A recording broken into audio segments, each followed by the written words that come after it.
Welcome to Crisis in Perception, where we examine the systems shaping our world one book at a time. Today we're doing a systems analysis of really how power operates. We're focusing on the media's role in shaping public understanding and, I guess, ensuring social control. And for this, we're turning to a foundational text. It's Noam Chomsky's Media Control, the spectacular achievements of propaganda. It's a short book, but it packs a serious punch. It really does. And the core question Chomsky forces us to confront right out of the gate is, well, it's fundamental. It's about what kind of a world, what kind of a society we want to live in. And crucially, in what sense do we want that society to be a democratic one? Exactly. A truly democratic one where the public actually participates in a meaningful way. And that question, it's really the dividing line for his entire argument. This deep dive isn't about, cataloging individual biases or blaming a specific reporter. No, it's not about finding the bad apple. Not at all. We are looking at the systemic architecture, the deep structure that makes sophisticated propaganda techniques so essential. Especially in societies like ours that, boast about rejecting the overt bludgeon of a totalitarian state. Right. It's that paradox of consent, isn't it? We're exploring Chomsky's argument that media control is this spectacular achievement of propaganda, precisely because it works so well under conditions of professed freedom. It's not state censorship. It's something more subtle. The analysis really zeroes in on how institutions, how incentives and ownership structures shape public perception to achieve what's famously been called the manufacture of consent.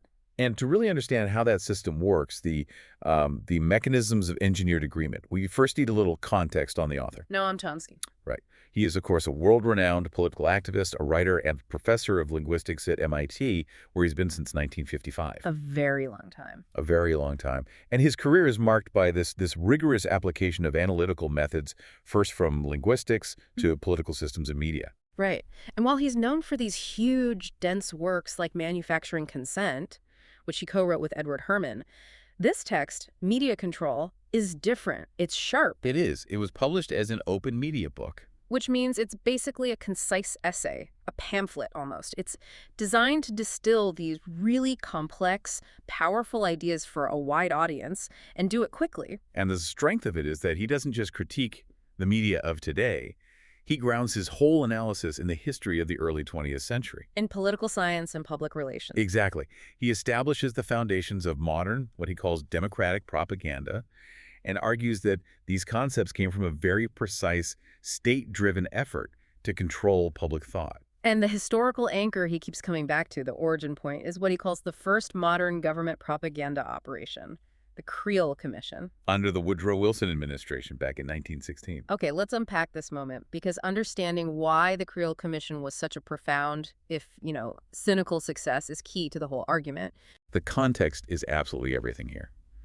Wilson had just been elected on the platform, peace without victory. So the country was not in a warlike mood? Not at all.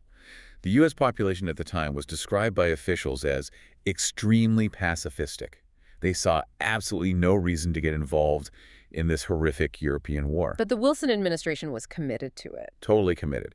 So the mission of the Creel Commission was, in essence, a massive national attitude adjustment. So the question becomes, how do you take a population that is dedicated to peace and convince them to support a total devastating war? That's precisely the challenge they faced, and the success was staggering. Within just 6 months, they managed to turn this extremely pacifistic population into a hysterical, warmongering population which wanted to destroy everything German. Wow, 6 months. 6 months to turn them into a population that wanted to tear the Germans limb from limb, go to war, and save the world. The goal was met. The population was mobilized. That kind of rapid transformation in public psychology, from pacifism to jingoistic fervor, it suggests a very potent methodology. What were the tools? What did they actually do? Well, they relied heavily on fabrication. Yeah. A lot of it. Much of this material was actually cooked up by the British propaganda ministry. Oh, interesting. Yeah. And it's centered on these lurid, very emotional falsehoods. The infamous tales of atrocities by the Huns and specific fabrications about Belgian babies with their arms torn off. The kind of stuff designed to provoke outrage. Pure outrage. Yeah. But the core strategy, and this is the crucial part, it wasn't just direct messaging to the public. It was targeted messaging. It was aimed at controlling the thought of the more intelligent members of the community in the U.S. So you indoctrinate the specialized class first. the journalists, the academics, the intellectuals, and then they become the conduits for that message to the broader public. And this is where it gets really fascinating. Mhm. Because the intellectual class of the time, they didn't just passively transmit this stuff. They actively embraced their role. They were proud of it. Immensely proud. The progressive intellectuals, people in the John Dewey circle, they boasted that they, the more intelligent members of the community, were able to drive a reluctant population toward war by, in their words, terrifying them and eliciting jingoist fanaticism. They saw it as their duty. That is deeply cynical. The implication is that educated people aren't necessarily a check on power. They can be the most efficient tools for it. The lesson learned, as Chomsky notes, was profound, and it was enduring. State propaganda, when it's supported by the educated classes and when no deviation is permitted, can have a massive transformative effect. And he says that lesson was learned not just by future U.S. administration. No. He grimly notes it was a lesson learned by figures like Hitler as well. Okay, so this historical foundation sets up the entire central thesis of the book, which is this contrast between two very different definitions of democracy. Yes, one that's theoretical and one that's, well, practiced. The first one is the one we all know, the dictionary definition. It's exactly. A democratic society is one where the public has the means to participate in a meaningful way in managing their own affairs, and the means of information are open and free. And the second one, the prevailing conception that he argues actually governs policy and media. That conception dictates that the public must be barred from managing their own affairs. Why? Because they're too ignorant, too incompetent. And so the means of information must be kept narrowly and rigidly controlled. So the media's role shifts completely. Dramatically. Its purpose is no longer to inform the public so they can participate. Its purpose is explicitly to control the public mind, to ensure the public remains subordinate to the rule of a specialized class. That transition from informing to controlling, that brings us to the core ideas and the theoretical architects who really systematize this approach. In the first, and maybe the most influential figure here, is Walter Lippmann, a dean of American journalism, a major liberal democratic theorist. Lippmann was looking at the success of the Creel Commission back in the 1920s, and he saw the potential. He did. He's credited with coining that term, manufacture consent. The idea that you can bring about agreement from the public for things they might not actually want, just by using these sophisticated propaganda techniques. And for Lippmann, this wasn't some kind of corrupt deviation from democracy. No, he believed it was a necessary function of a well-ordered state. A moral imperative, even. But why was it so necessary? Why couldn't the public just be trusted to figure out their own interests? Because, as he argued, the common interests elude public opinion entirely. They're too complex, too technical, too remote for the average person to grasp. So these interests can only be understood and managed by a specialized class. A small group of responsible men who are smart enough to figure things out and maintain stability. So you end up with a democracy that's structurally divided into two classes. You have this small elite, the decision makers, and then you have everyone else. Whom Lippmann, famously, and pretty dismissively, called the bewildered herd. The specialized class handles the executive function. They analyze, they execute, they make the decisions, they run the political, economic, and ideological systems. Their role is dynamic. And the bewildered herd, the vast majority of the population, their function is passive. Singularly passive. To be spectators of action, but not participants. They get one small, very controlled outlet for participation, which is the election. Exactly.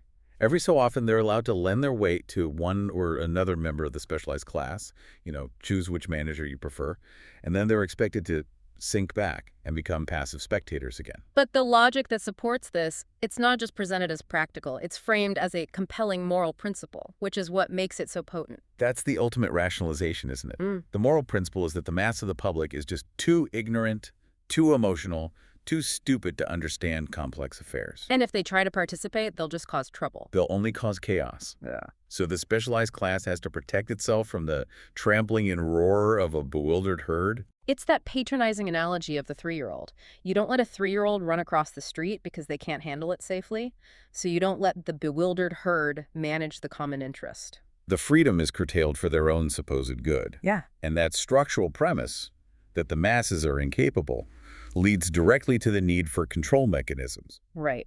If the bludgeon of a totalitarian state is off the table in a society that values freedom, what replaces it?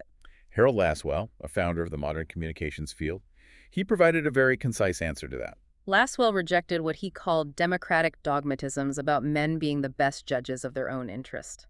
He was pretty open about it. Very open. He just asserted that since the masses are incompetent, we have to prevent them from acting on their misjudgments. Yeah. He connected the ideology to the technique perfectly. And what was his logic? It was crystal clear.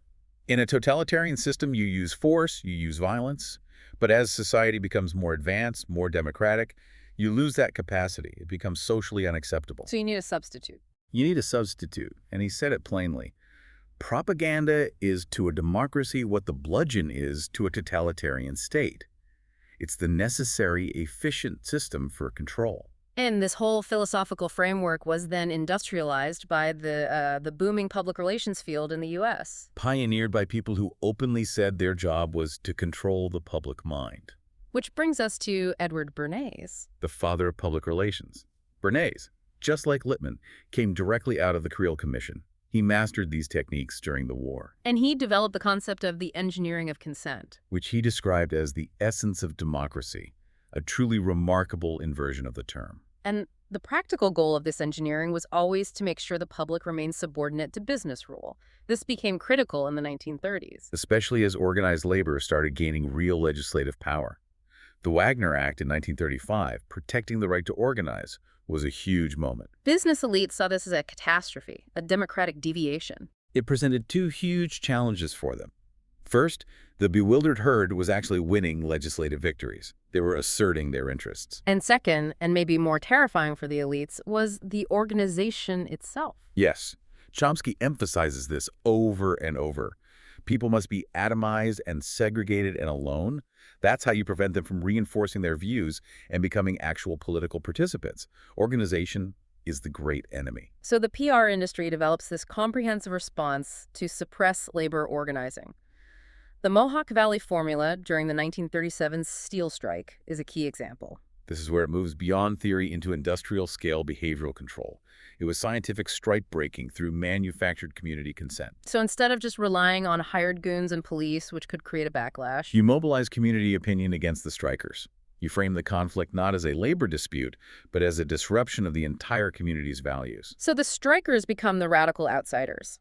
Exactly. They're disrupting the common interests of us.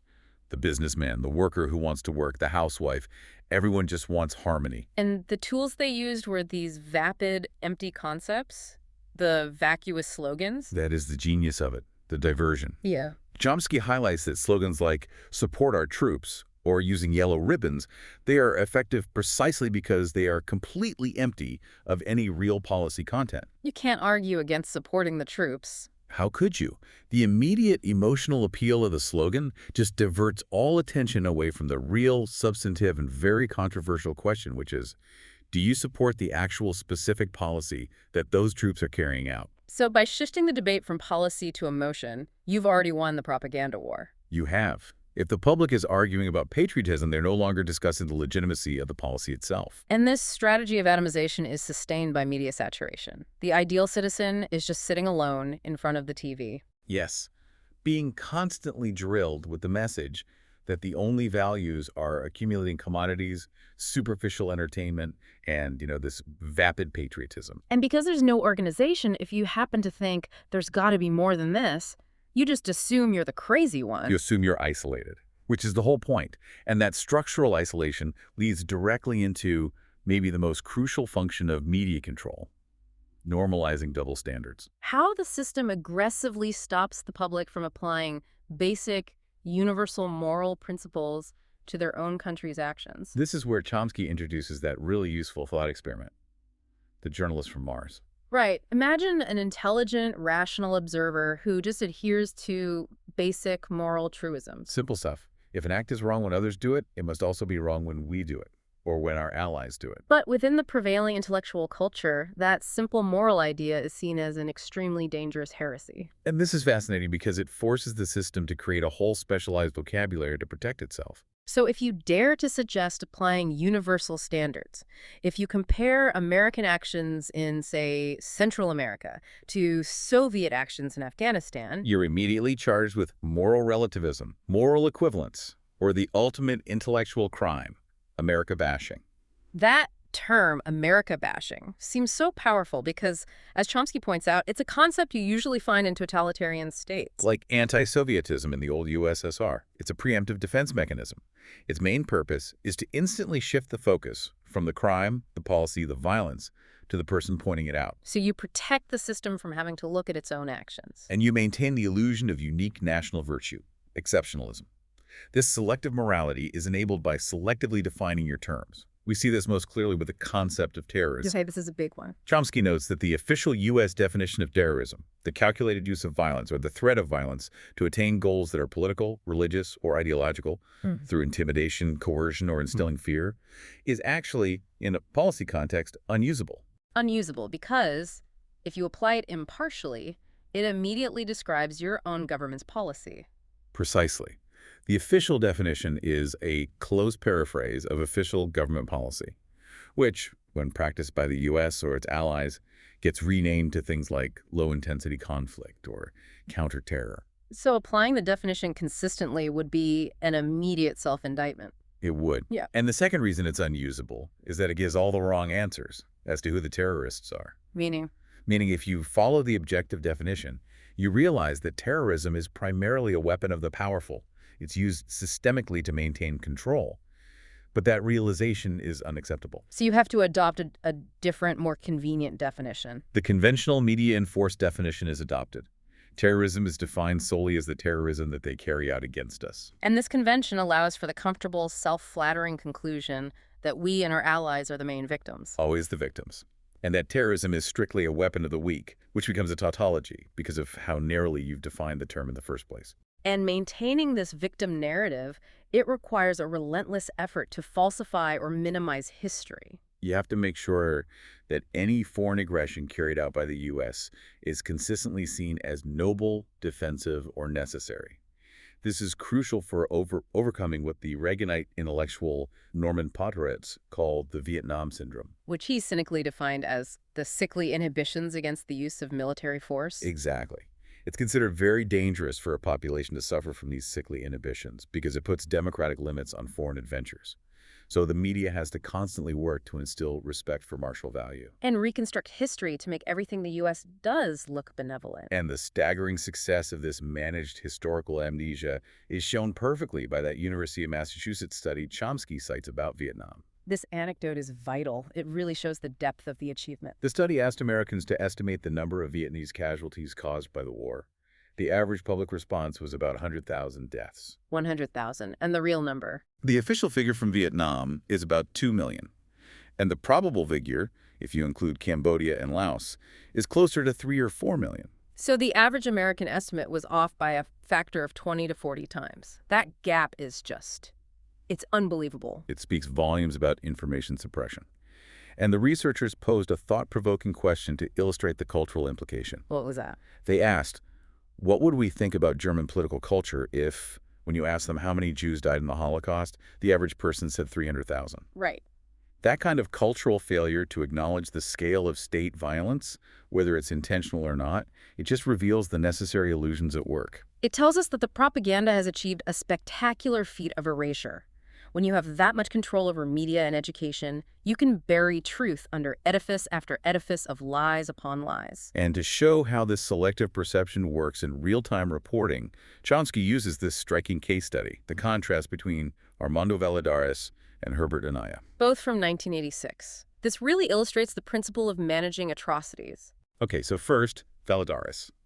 He was a Cuban prisoner who published these highly detailed memoirs about torture and atrocities under Fidel Castro. And his account became a huge media sensation in the U.S. The absolute sensation. Yep. Praised by President Reagan as the definitive account of Cuban despotism. He was elevated to high status, appointed the U.S. representative to the UN Human Rights Commission. He was a prize atrocity victim. A symbol of U.S. morality. Exactly. Now contrast that with the report delivered by Herbert Anaya, the director of the El Salvador Human Rights Group, in the exact same month of the exact same year. Okay, and El Salvador at the time was a major U.S. client state. Deeply committed. receiving huge amounts of military and financial aid. Anaya was documenting human rights abuses there. He was arrested, he was tortured. And while in prison, he and his colleagues gathered sworn testimony from 430 prisoners. A huge body of evidence. A 160-page report detailing systemic electrical torture, including torture administered explicitly by a North American U.S. major in uniform. So this was detailed testimony of massive systemic torture happening under U.S. protection, maybe even direction. What was the reaction from the American press? Deafening silence. The national press, the TV stations, the major networks, they all refused to cover it. The report was completely suppressed. And what happened to Anaya? He was later assassinated, almost certainly by the U.S.-backed security forces, and almost no information about his death or his work ever appeared in the public record here. The contrast could not be clearer. Valladores, whose account was about their crimes in Cuba, was celebrated. And Anaya, whose sworn testimony detailed our crimes and our clients' crimes, was silenced, buried, and ultimately killed with almost no notice. It reveals the architecture of control at its most efficient. Atrocity reports are managed based entirely on who is perpetrating the violence. If it's an official enemy, it's front-page news. If it's an ally, the report simply doesn't exist. Okay, let's move from the tools to the architecture itself. Our systems mapping section. Who is actually running the show? The masters of society, as Chomsky calls them. He's unambiguous here.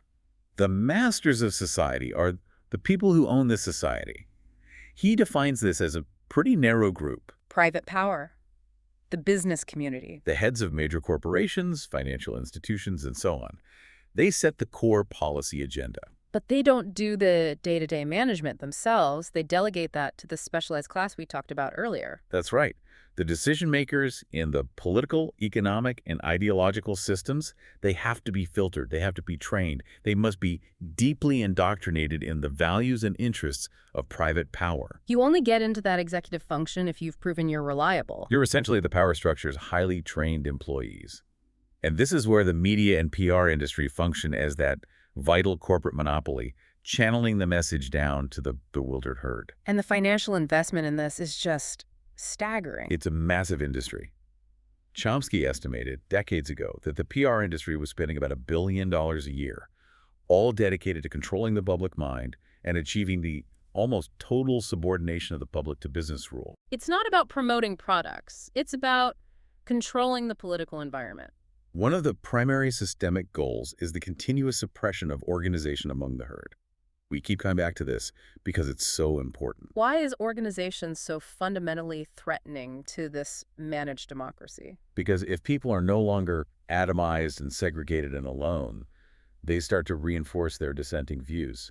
They discover they aren't crazy. And they might actually enter the political arena as participants, not just spectators. Which is the definition of the crisis of democracy that the elites fear. The famous gender gap regarding military force is a concrete example of what happens when organization breaks through that barrier. It's a perfect illustration.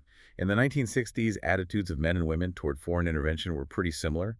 But over time, as a direct result of the feminist movement, an organized, powerful movement, a huge gap opened up. Something like 25%. A 25% gap, with women being significantly more reluctant to support military action. That is a measurable statistical outcome of political organization. It shows that organization allowed women to reinforce their collective skepticism. And to realize they weren't alone in their sickly inhibitions against the use of military force. That realization strengthens dissent. It's exactly what the system is designed to prevent. So if you successfully suppress organization, you have to keep the rest of the herd busy and distracted. Keep them from thinking. They should be watching the Super Bowl or sitcoms or violent movies. And just as importantly, you have to keep the public pretty scared and frightened of all kinds of devils. Fear as a mobilization tool. Fear maintains obedience and passivity. And this fear strategy is deployed most intensely when domestic, social, and economic problems become severe and the power structure has no intention of fixing them. The systematic, repetitive mechanism of diversion he calls the parade of enemies. Right. When you have soaring national debt, declining wages, collapsing infrastructure, and the specialized class can't or won't solve those problems, you have to urgently divert the herd's attention. How does that cycle work? By constructing a major existential monster every year or two. Think about the parade. The Russians, international terrorists, narco-traffickers, Saddam Hussein, Cuba, the next great threat. You frighten and terrorize the population. You whip them into a state of chronic anxiety, and that anxiety justifies a massive military buildup and, ideally, a magnificent victory over Grenada, Panama, or some other defenseless third world army. And the result is a jingoistic rallying effect that keeps people passive while their own society deteriorates. Exactly. What's so amazing is that this level of propaganda success persists without a government ministry of censorship. It's the spectacular achievement under conditions of freedom. It relies on a self-imposed totalitarianism. Yeah. The educated segments, the specialized class, they goose-step on command and repeat the slogans they're supposed to repeat. They internalize the premises of power, so overt censorship becomes unnecessary. The Gulf War coverage in 1991 is a chilling illustration of this self-censorship in action. It's a textbook case. First, the exclusion of dissent.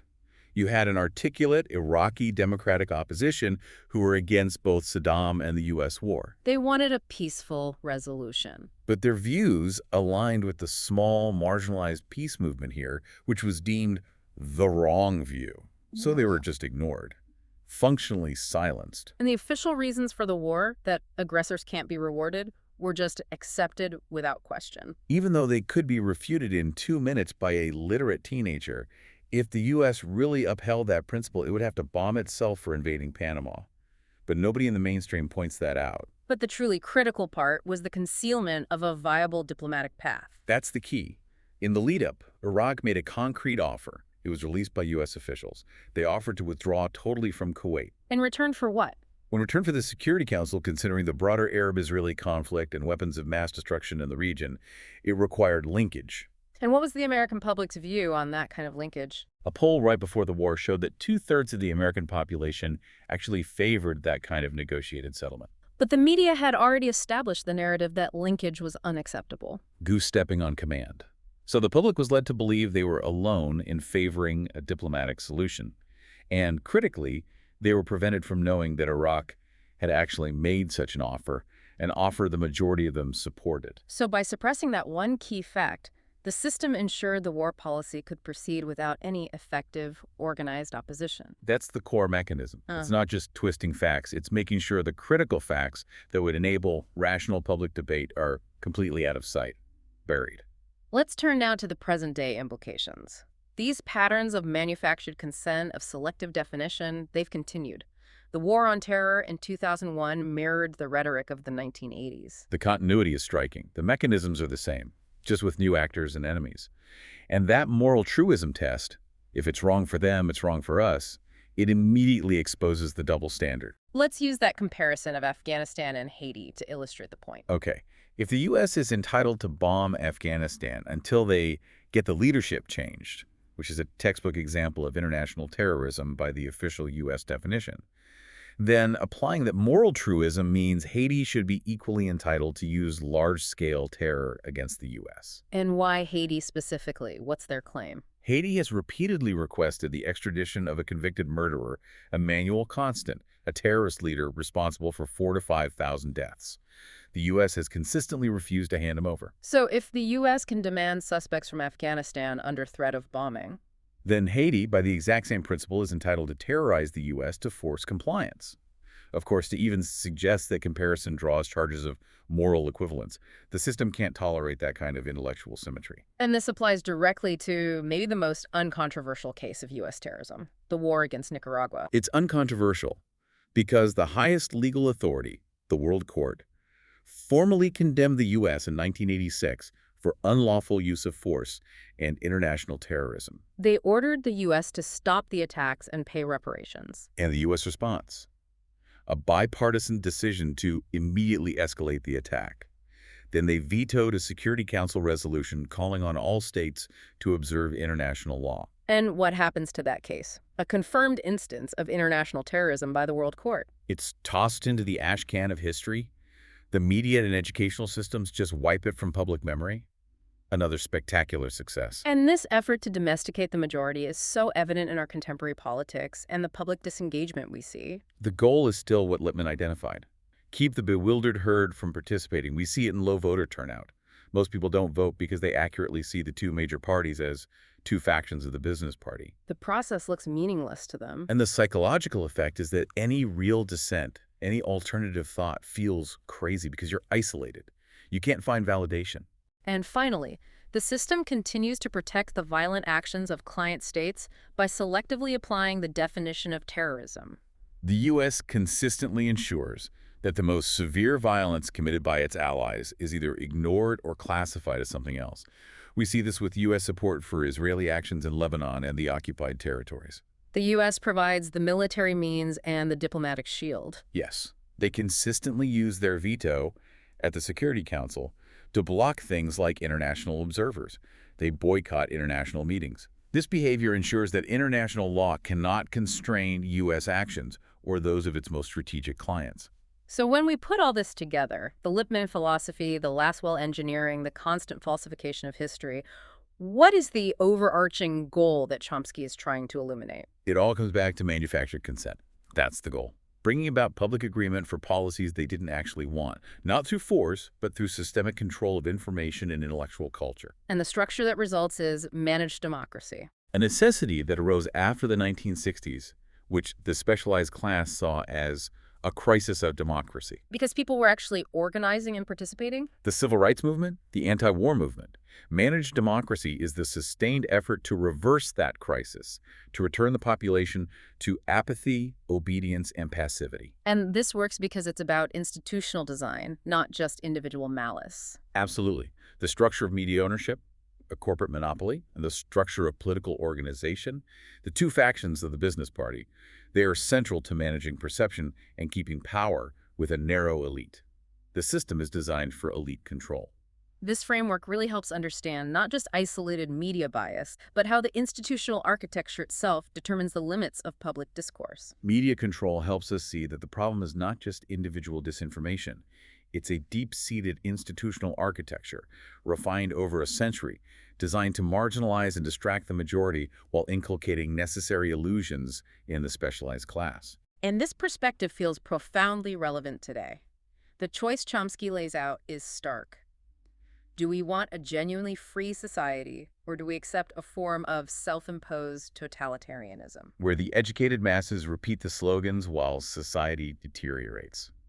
But despite this powerful machinery, he does point out that distant culture and organization have had a real, measurable, civilizing effect. The feminist movement, the environmental movement, it demonstrates that skepticism about power can grow when people break through that atomization and organize. Which means the system of control, as spectacular as it is never total. No, it's a constant battle for public consciousness. Right. And the key question for us, for you, is not whether propaganda is successful. We know it is. Yeah. But whether the growth of organized skepticism can move fast enough to make a significant difference. Given the constant spectacular effort to divert and control. That's a question that puts the responsibility for the future directly into the hands of the listener. Indeed. Clear credit to Noam Chomsky for his profound insights in media control.